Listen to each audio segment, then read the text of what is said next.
Hello. Good to be back with you for Going to Ground.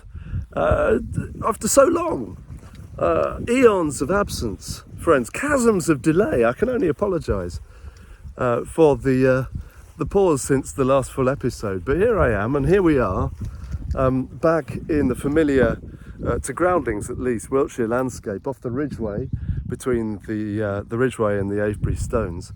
And even after this soggy summer, the landscape has taken on that kind of high-baked mid to late summer tone, with everything going buff and fawn, with occasional splotches of colour like the poppies that are probably don't feel quite so vivid on this film, but are picking out of the wash of light green and brown around me. And it's so lovely when those sort of specks of the poppies emerge, and the purple of the thistles too.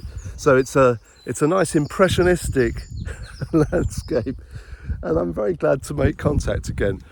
Thank you. Come on, Effie. Effie's here, as ever. A Portuguese water hound, the one who eschews water of all kinds, I might say. And we've had a good old scamper around. Thank you to those of you who came last night to the Chamber Pop gig in Marlborough Merchant's House. It genuinely was Chamber Pop in this oak-panelled 17th century drawing room. Extraordinary. There was a spinet in the corner. Didn't manage to play it, but it was everything you could hope for, and it was lovely to sing some new songs as well as old ones. I was trying out some new material last night because I'm going to be recording again on a day next month, hopefully, in a church in the depths of dear old Wiltshire, like we did a couple of years ago, and I'm just arranging that now. So it was nice to try out some of the new songs, particularly because some of them were written just about episodes and places a few yards from the Merchant's House. So there were just 30 of us or so last night, and it was fab. It was a real tonic, it's just what I needed. It had been quite a testing week, and I've been a bit unwell, and I feel recovered, revivified by the experience. What else can I share with you from the last month that would be of interest? Well, lots of churchy stuff, of course, and visited some fascinating places and people. But last weekend was in Norway, and had this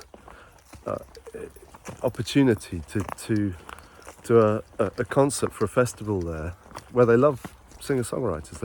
They love decent pop and folk music, and I felt so honoured to be there amongst some people I have admired for years, and to meet some of them and just to be part of that scene. It was great for 48 hours, and in the morning on the Sunday, it's in a town called Egersund in the west coast of Norway. Actually, it's all west coast, isn't it, or north coast? And on the Sunday morning, I was invited to play some songs with David, my great friend and musical collaborator, in the church in the town centre. The festival was in venues around the town, and the Bishop of Oslo was involved, Kari, who's fabulous, and we got to know each other a little bit, and they invited me to come and sing at a christening service the next morning. So it was amazing and a great privilege to be part of that service, and to follow following Norwegian, what was in a different denomination, different language, different country, what was an exceedingly familiar service, and I could tell exactly where I was and what the words were, and it was reassuringly familiar, which was a real reminder of the common life for the church across different countries. And I sang some folk hymns with David, and we did the old version of Dives and Lazarus. You know, I heard the voice of Jesus say is usually the hymn version from Vaughan Williams's collection of hymns for the English hymnal.